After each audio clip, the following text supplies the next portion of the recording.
عزیزان گرامی، آج ہم اس عظیم ہستی کو خراج عقیدت پیش کرنے کے لیے یہاں جمع ہوئے ہیں، جس کی شان اقدس میں جتنی بھی مدح سرائی کی جائے سورج کو چراغ دکھانے کے مترادف ہے۔ ہم گنہگاروں کے پاس، خطاکاروں کے پاس، سیاہکاروں کے پاس وہ الفاظ کہاں کہ جن کا سہارا لے کر ہم آل نبی کو خراج عقیدت پیش کر سکیں۔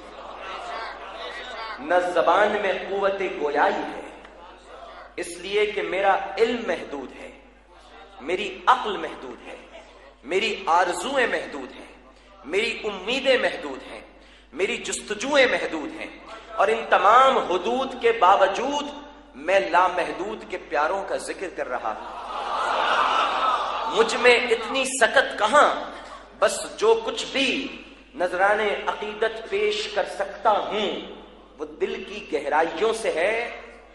اگر ابھی تک میں نے ان کا نام نہیں سنا، کسی نے لیا ہے، لیکن اگر اس ذکر کو ابو طالب قبول کر لیں،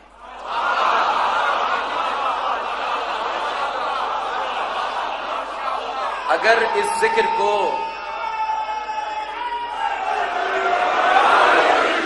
ابو طالب قبول کر لیں تو ہم سب کی بخشش کا سامہ ہو جائے گا۔ بات یہ ہے عزیزان گرامی، مجھ میں اتنی طاقت نہیں کہ میں براہ راست علی پر آ جاؤں، مجھے ابو طالب کی مدد لینی پڑتی ہے۔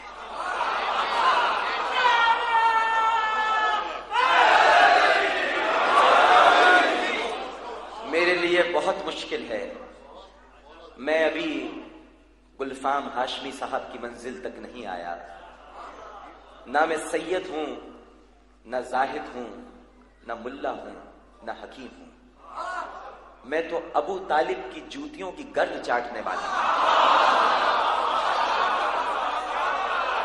لہذا علی تک پہنچنے کے لیے بڑا حوصلہ کرنا پڑتا ہے، علی پر لب کشائی کے لیے بڑی طاقت لانی پڑتی ہے، تو طاقت وہیں سے آئے گی جس کی طاقت سے علی پیدا ہوا، ذکر کی ابتدا وہیں سے ہوگی جس کی وجہ سے علی ہے۔ تو جب تک ابو طالب کو خراج عقیدت پیش نہیں کیا جائے گا ان مجالس میں، اس ذکر میں، اس مجلس عزا میں، اس فرش عزا میں، جب تک ابو طالب کا ذکر نہیں ہوگا، کیونکہ ایک محمد دشمنی کیا کیا قیامت ڈھا گئی، ایک محمد دشمنی کیا کیا قیامت ڈھا گئی، بدر کی حد بڑھتے بڑھتے کربلا تک آ گئی۔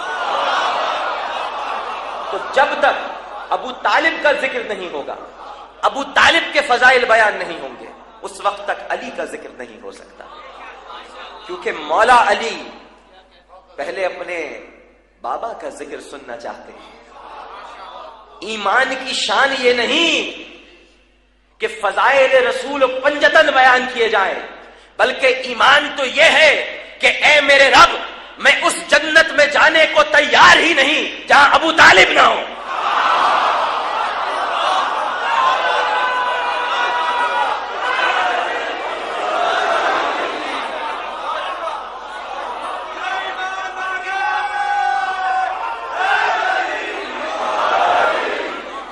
اتنا یقین ہے مجھے رب تیری خدائی پر، اتنا یقین ہے مجھے رب مصطفیٰ کی مصطفائی پر، اور اتنا یقین ہے مجھے رب علی کی حیدرانہ صلاحیتوں پر کہ میں جانتا ہوں کہ ابو طالب بھی وہیں ہے جہاں تیرا پیارا موجود ہے۔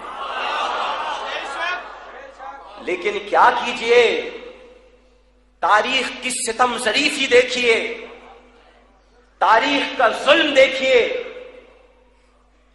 تاریخ کا ستم دیکھیے، تاریخ کے تازیانے دیکھیے کہ یہ تاریخ ابو سفیان کے ایمان کی گواہی تو دیتی نظر آتی ہے،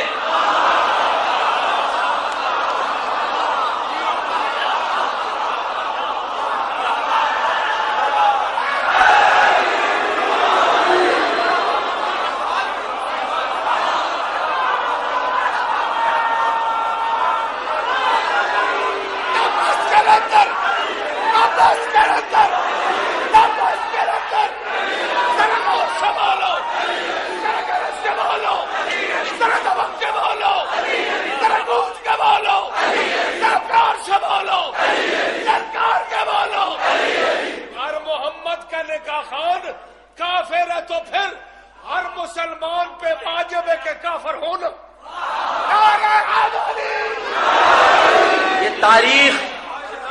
یہ تاریخ ابو سفیان کے ایمان کی گواہی تو دیتی ہے، ہاشم سے لڑنے والے عبد شمس کو تو بلند کرتی ہے، علی سے لڑنے والے معاویہ کا ذکر تو کرتی ہے.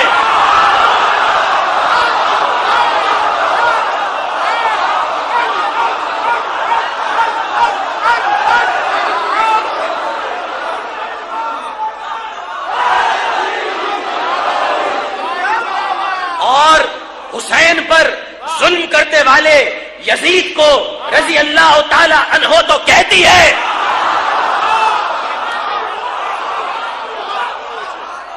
لیکن ابو طالب کے ایمان کی گواہی نہیں لاتی، کہتی ہے کہ وہ ایمان نہیں لائے تھے. ارے اگر ایمان لانے کی بات ہے تو ایمان وہاں لایا جاتا ہے جہاں کفر کی سند ہوتی ہے.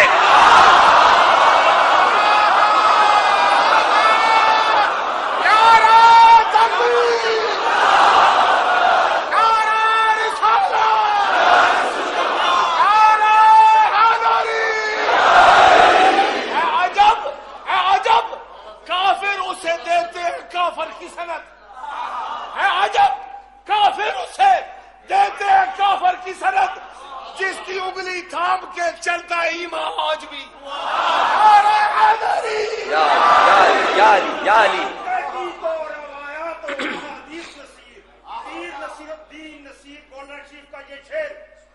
تحقیق و روایات و احادیث نصیر دل میرا قائل ایمان ابو طالب. یا علی تاریخ کے صفحات، تاریخ کے صفحات ایمان ابو طالب کی گواہی مانگتے ہیں، تاریخ کے صفحات ایمان ابو طالب کا تقاضا کرتے ہیں، لیکن کہیں سے ان کے کفر کی سند بھی نہیں لاتے. ہاں ہم کہتے ہیں تمہارے لوگ ایمان لائے لیکن گھرانے مصطفیٰ کے لوگ اسلام لائے.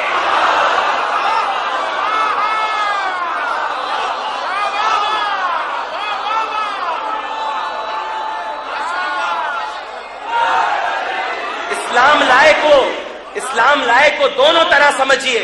اگر میں آپ کے سامنے یہ لفظ کہوں، یہ جملہ کہوں، روکو مت جانے دو، دو انداز سے ہے، روکو مت جانے دو، روکو مت جانے دو، تو ہاں اسلام لائے لیکن ان کی طرح نہیں لائے.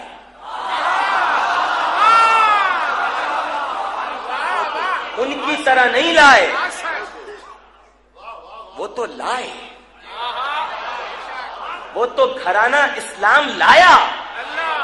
اور اگر ابو طالب کا ایمان تمہارے نزدیک سند کا محتاج ہے تو میں یہ جملہ امانتاً اس مجلس عزا میں ابو طالب کی نظر کرتا ہوں، امانتاً اس لیے کہ روز حشر ان سے واپس لوں گا شفاعت کے ذریعے. اور یہ نظر کرتا ہوں کہ ساری امت کا ایمان ترازو کے ایک پلڑے میں، ابو طالب کا ایمان ایک پلڑے.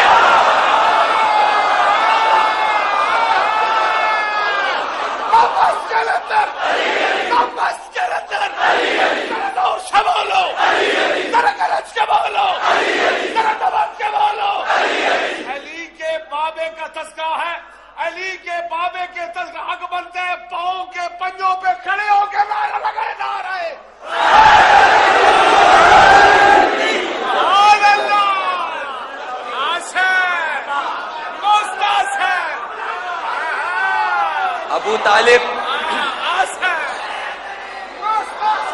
ابو طالب کا احسان نہ ماننے والوں مسلمانوں، ابو طالب کا احسان نہ ماننے والوں مسلمانوں، تم مانو یا نہ مانو، اسلام ابو طالب کا احسان مانتا ہے. مسلمانوں تم مانو یا نہ مانو، اسلام ابو طالب کا احسان مانتا ہے. تم حدیثیں گھڑتے ہو، تم نے بنو امیہ کے دور میں حدیثیں لکھوائی ہیں، تم ان کے فضائل بیان کرتے ہو، ان کا ذکر بیان کرتے ہو کہ اٹھاتے نہیں کیوں نبی کا جنازہ، کہاں مر گئے بے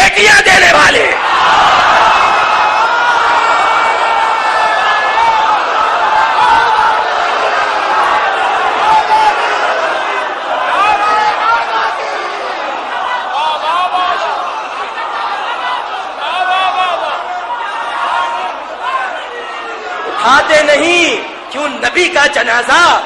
کہاں مر گئے بیٹیاں دینے والے؟ تاریخ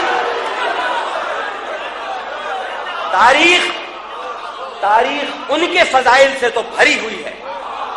اور ابو طالب کا جب ذکر آتا ہے تو یہ احسان جتاتے ہو کہ چونکہ انہوں نے اپنے بھتیجے کی نصرت اور مدد کی تھی تو اللہ نے ان پر یہ احسان کیا ہے کہ جہنم میں ان کے صرف پاؤں تک آگ ہے، باقی جسم کو آگ نہیں چھوتی. یہ حدیثیں بیان کرتے ہو. ارے قرآن میں خدا کہتا ہے ہل جزاء الاحسان الا الاحسان، احسان کا بدلہ احسان کے سوا کچھ نہیں. تو جس نے اللہ کے مصطفیٰ پہ احسان